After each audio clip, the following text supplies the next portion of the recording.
I'm Frank Vaughn. It is January 13th, 2025, a Monday. I hope your work week's off to a good start. By Wednesday, you might actually get to keep some of your money because the takers in this country are going to help themselves over the next couple days. And we'll return to that theme, but first off, we're going to talk about Danielle Smith and her trip down to Mar-a-Lago.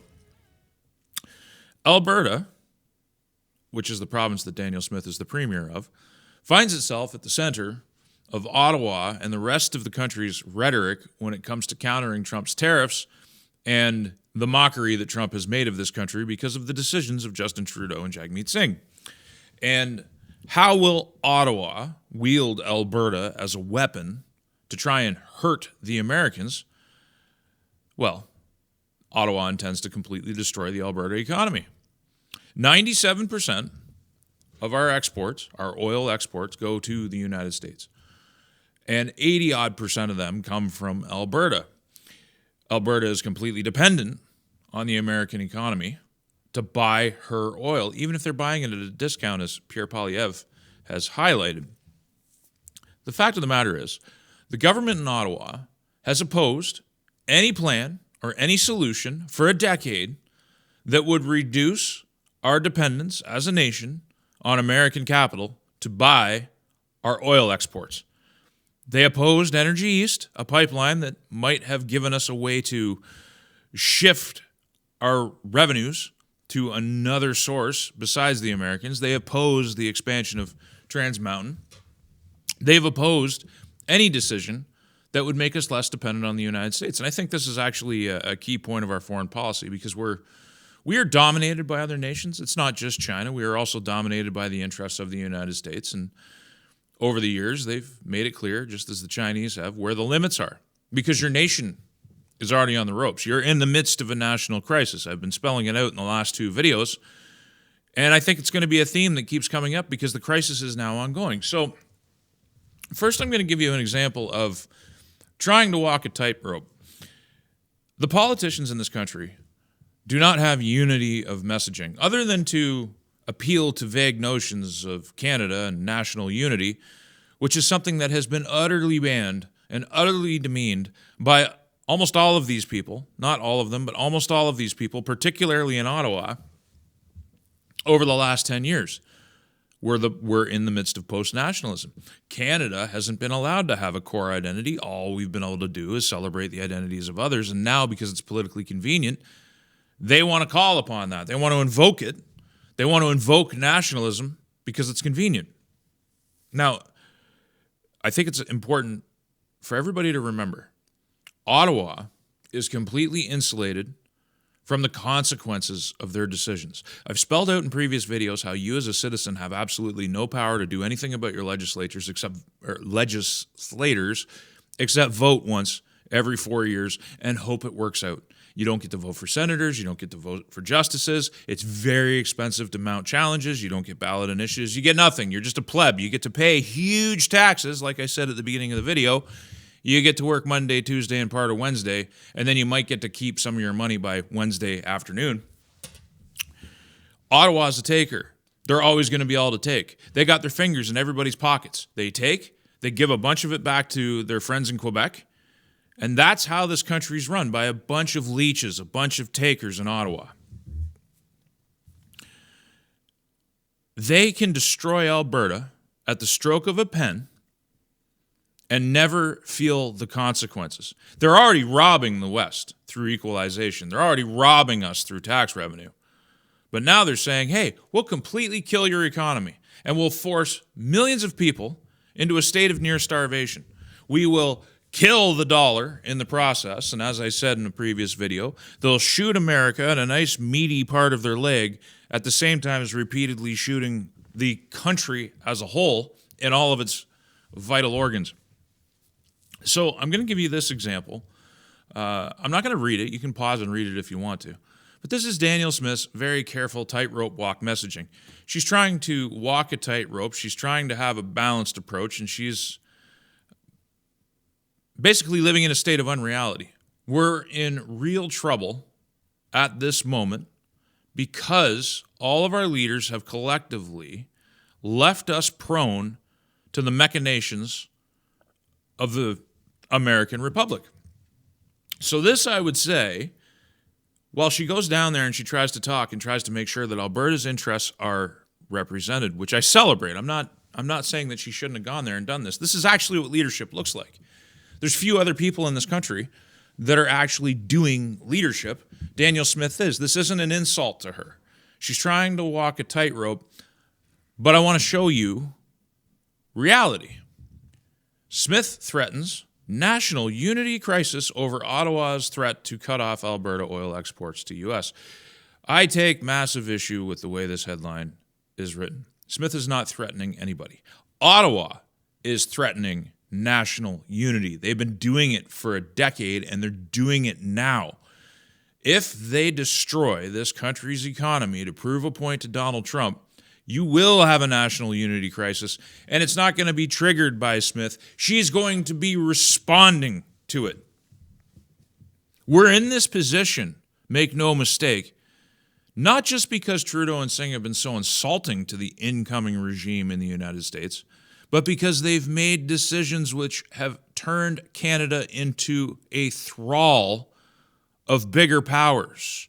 You have this guy. I have a message for Donald Trump. We're good neighbors, but if you pick a fight with Canada, there will be a price to pay. This guy doesn't have a lick of fight in his pinky finger. He's got nothing. All he does is toady up like a good lapdog to Justin Trudeau, and that's all he's ever done. And now he's trying to talk a tough rhetorical game. He really thinks you're stupid. Most of Canada, and I mean most of Canada, is already seeing through this guy, which gives me a little bit of hope. There's still his base, but I could care less. Those people are going to vote NDP until they destroy the entire country, and what are you going to do about that? We don't have the ability to fight the United States because we've deconstructed even a defensive military. Do you realize that if spontaneous riots broke out in even two major cities, so let's say there's rioting in Vancouver and Toronto and it's on a big scale, our military would have a hard time bringing order back because we've reduced the number so immensely. They're unequipped, they're poorly equipped, we don't have boats to patrol the Arctic. We are completely dependent on the United States for our national defense. We literally use proximity to the world's superpower as a means of not having to pay our fair share to defend ourselves. Not just to NATO. I'm not talking about NATO. I'm talking about Canada. I'm talking about our army. I'm talking about our individual capacity as a nation to do anything to anybody, anywhere, except do modest peacekeeping duties and training operations overseas. It's so ridiculous. These guys are talking this tough rhetoric. This is exactly the attitude that has led the incoming American administration to so threaten to crush our economy. They're doubling down on the strategy that so aggravated them in the first place. They're in a great position to teach us a painful lesson. Now, Danielle Smith is trying to be diplomatic about it. But back to this, she's telling the truth. If Ottawa were to actually try and cut off oil exports to the United States, not only would it trigger an international crisis, it would trigger a legal crisis at the very least when it comes to our trade agreements with the United States, because this would be punitive to the United States. It's over and above tariffs. It would actually hurt them. But you have to wonder if Smith would even go along with it, because the damage to Alberta would be catastrophic. And Ottawa doesn't have to suffer any of the consequences of that damage because they can just sit there and keep taking. They produce nothing. They produce government. They produce public sector. They produce state. And they do it by robbing you. The social contract in this country is completely broken. And look at this international headline. Top radical leftist Canadian lawmaker threatens Trump. We're ready to fight like hell. With what, Jag? You can't even fight Trudeau. You guys so pathetic. Like, I actually, compared to my opinion of Jagmeet Singh, there are things about Trudeau I can respect, and I can't quite say admire, but I can respect. And that's not to say I like him, and I'm not celebrating him. I'm not saying he's an accomplished man. I'm saying Singh is the worst, the bottom of the barrel. This guy needs to stay away from a camera. He needs to stop posting on social media. He needs to stop getting in front of the press because he's embarrassing us, just like Doug Ford did recently when he talked tough rhetoric, and then all of a sudden he wants to talk about AmCan. He started kissing up. We don't have a united front in this nation. We're floundering. And one of the reasons we're floundering is because Justin Trudeau sent everybody home. He closed the government down at a moment when we need strong leadership. So all they can really do is interviews. We can't pass legislation. We can't actually have a strong session because they decided to have a leadership race in the middle of a national crisis. Trump's going to be sworn in on January 20th. We're not even going to have a proper prime minister. We're not even going to know who it is for 2 months. So at the very least, if he goes through with the 25% tariff on day one, we have 2 months of excruciating pain. We're going to watch our dollar collapse, and everybody's going to hurt because the Liberal Party decided they needed a little bit of time to pick a new leader, holding the country hostage. And you as a citizen, you who loses so much of your money to the takers in Ottawa, are powerless. I'm just going to quickly address a couple other things as related to this national crisis that I keep talking about. One that's been brought up is immigration and how if we were to join with the United States, if they were to take it over, we would just be overrun in Canada by new immigration. It doesn't hold up to scrutiny. American legal immigration, if they get their illegal immigration problem under control, American legal immigration is roughly equal every year to Canadian immigration, except they have 10 times the population. You're living in a nation that is being flooded by mass immigration on a scale that dwarfs proportionally any other Western nation on Earth. Canada is the quintessential experiment in mass immigration. And now, as I've said in other videos, we're going to experience a pivot on that, and you're going to see some deportation start happening and visas being canceled and the TFW program change and all of these other things that are going to happen, regardless of whether Ottawa can solve the American problem or whether it's the Americans that solve the Ottawa problem, or whether it's the provinces who solve the Ottawa problem. Look, we have a big Ottawa problem. That is the heart of the beast. They're out of touch. They're disillusioned. They're insulated, and they don't care about you as much as they say they do. You see, the thing about a sociopath and a psychopath is they can lie as fluently as you and I tell the truth. And you need to internalize that knowledge, not just because at a government level it'll help you understand things better, but on a personal level. That anybody you meet out there in the world, there's going to be a small percentage of them. If you go out in your day and you walk around town and you pass by, you're in the city, and you're walking down the sidewalk, every 100 people, there's probably 2 really deep sociopathic, narcissistic, psychopathic people. And they will tell you up as down, and they will be so believable. Their body language will sing in harmony with their words, and you will be duped because you don't function that way, and lying is a problem for you, so you assume it's a problem for everybody else. Your politicians, the vast majority of them, not all, the vast majority of them, though, are of that type of character. Certain professions in this world draw people to them, draw certain individuals like flies or moths to a flame. The P word, the people who like kids too much, are often drawn to professions where there's lots of kids. That's not a conspiracy theory. That's exactly where they want to go. And when they meet like-minded souls in those professions, they network together. And that's how you get the videos. And that's how you get buyers when it comes to the kind of trafficking that they engage in. I think people got to wake up because this problem is all around you. and it's leading us all into perdition. And speaking of problems, I want to just briefly address the Tate brothers, specifically the one that's running for, or pretending to run for prime minister. Absolute human filth scumbags. Somebody asked me, are they worse than the politicians that run things? And my retort was, garbage is garbage. When you take a piece of trash and you put it in a garbage can, you no longer think about what that individual piece of trash is, because everything in a garbage can has been discarded from your life, and you probably can't even tell. You probably can't even say what's in your garbage can at any given time because it's in there and it's forgotten. Garbage is garbage. These guys are serial abusers of women, even if the human trafficking stuff is not true. There's videos out there of them slapping women around, using their belts on them. There's videos out there of these scumbags targeting people's children, saying these little kids are ugly. They're scum. They're human filth. Why are so-called Christians, who are supposed to be good people, platforming these morons? They're terrible influences on your boys.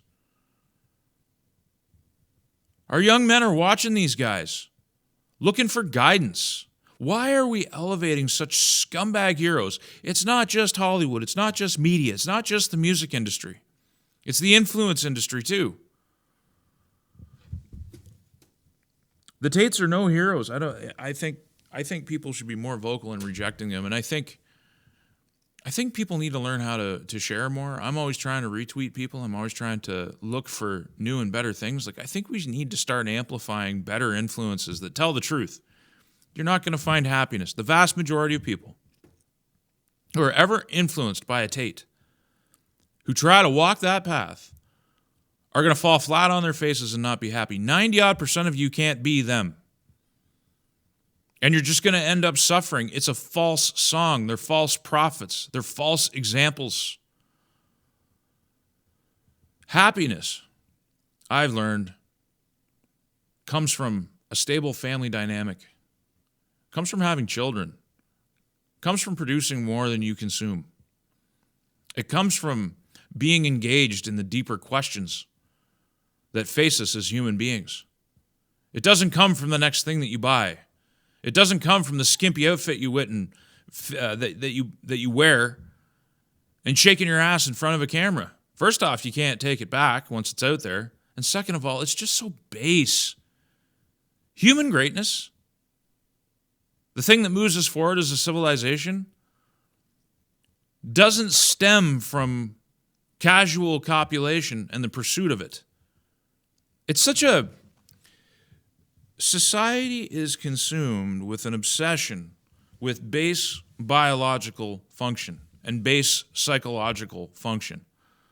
We're talking the lowest level of consciousness. It's not that those things are wrong. I'm not saying that. I'm saying that they are not greatness. They're not what we're capable of. Every single biological creature is capable of ogling its opposite sexually. Every single creature, every single human.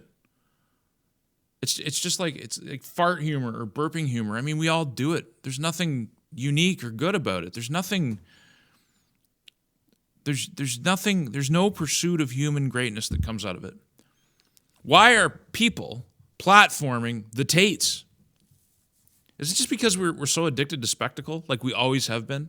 Is this the modern form of the Roman Colosseum? Distraction from what's really going on? As our society demographically collapses? As we're moving into a period of crisis, if we don't right the ship, as your standard of living is inevitably going to fall, especially if we end up in a trade war, everybody in Canada is going to suffer because of Ottawa's hubris. Is it just a distraction from that? What a terrible distraction. What a base distraction that doesn't accomplish anything.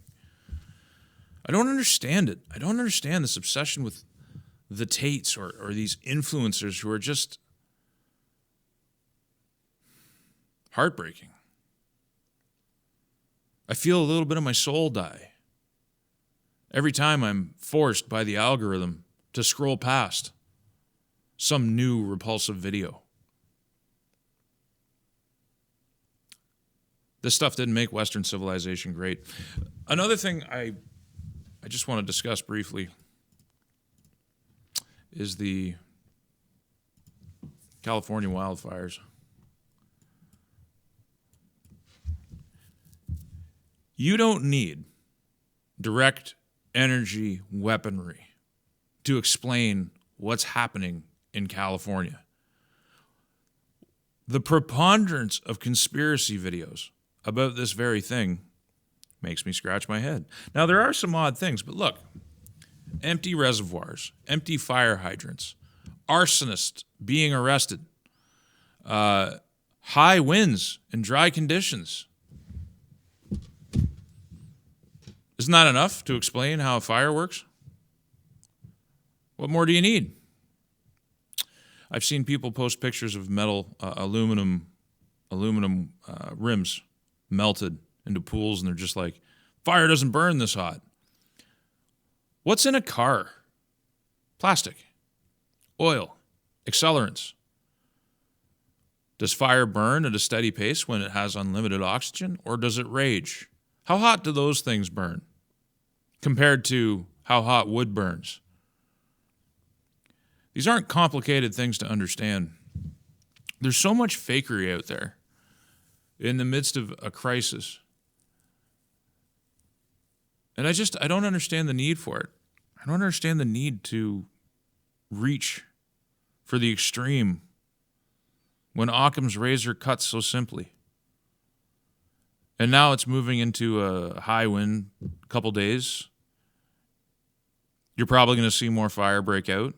You're probably going to see more arson.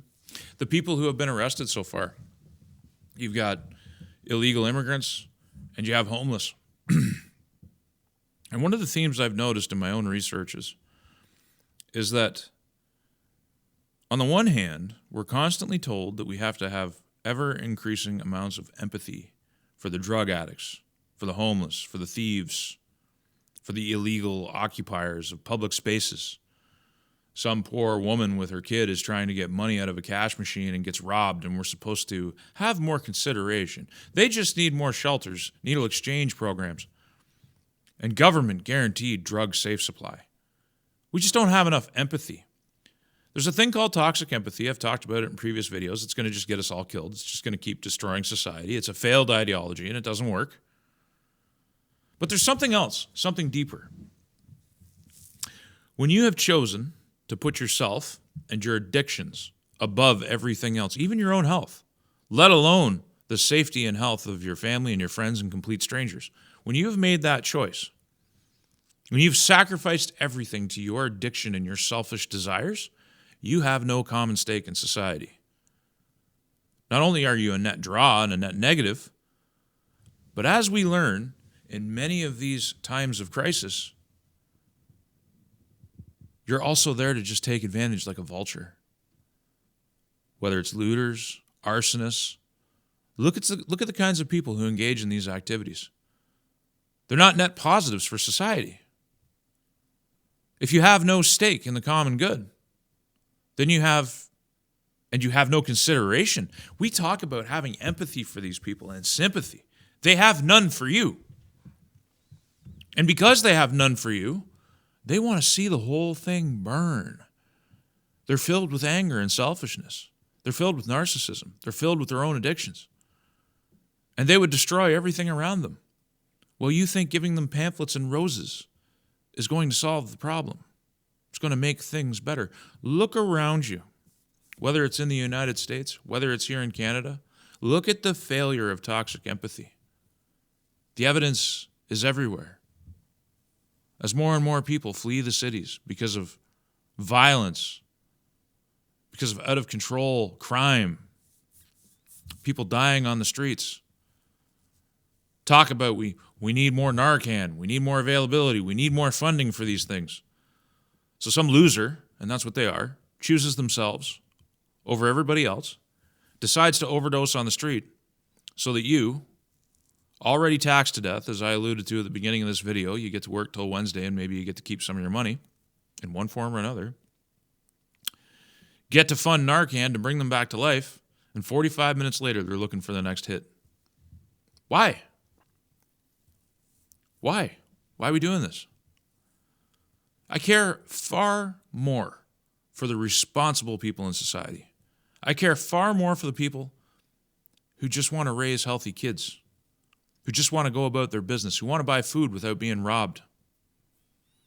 We need to start caring about them and caring less about the selfish. Again, I've said it before, we need more stigma, not less.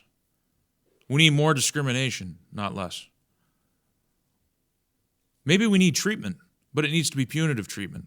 If you're going to be a scumbag living on the street, hurting people, putting yourself and your addictions above everybody else, you should be forcibly taken, shoved into a halfway house somewhere that's cheaply run, because your conditions will be better there than where they are now, and you should be forced to dry out for a period of time. That's what we need to do. We need to sweep the streets clean. You don't try to, when there's litter on the sidewalk or in the gutter, you don't try to look at it and say, oh, it's artful. You see it as ugly, and you either pick it up or you indifferently walk by it. But neither of those things are, the only thing that solves the problem is cleaning it up and then stopping people from dropping it. I'll finish on this note. We've known for a long time that it's enforcing the little things from a legal perspective reduces the instances of the big things. In New York, in the 1970s, they had this huge crime crisis. And so they went in and they're just like, how do we solve it? And one of the innovations that they came up with was they enforced the price of admission for public transit. So people were not paying. They were skipping turnstiles. They were going, they were just doing whatever they wanted. And so they started enforcing the little things.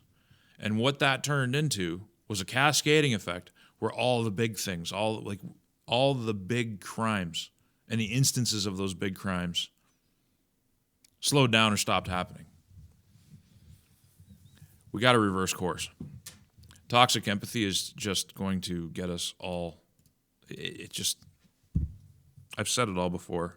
It feels trite sometimes to just keep repeating myself as we watch the whole thing come down around us. And I don't think it's too late. I don't think I'm black-pilled. I think we can bring it back. But we need a severe change of strategy. We need to get tough on these people, not softer. We need less pamphlets and more punishment. That's just the way it is. I think I'm going to get back to fasting, prolonged fasting. I don't know if I'll update or report it. It's very good for your health. You should look into it if you haven't already. I need to finish my own personal mission, getting control of my own physicality and becoming as healthy as I possibly can. And I feel like this video might have been a little bit disjointed.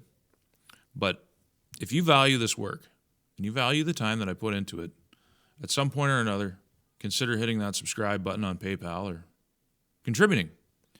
Because at the end of the day, I'm going to carry on doing this on my own resources for several months. I'm going to reassess probably around April, May to see how things are going. I'm going to be diligent about it. But at some point, I just run out of resources.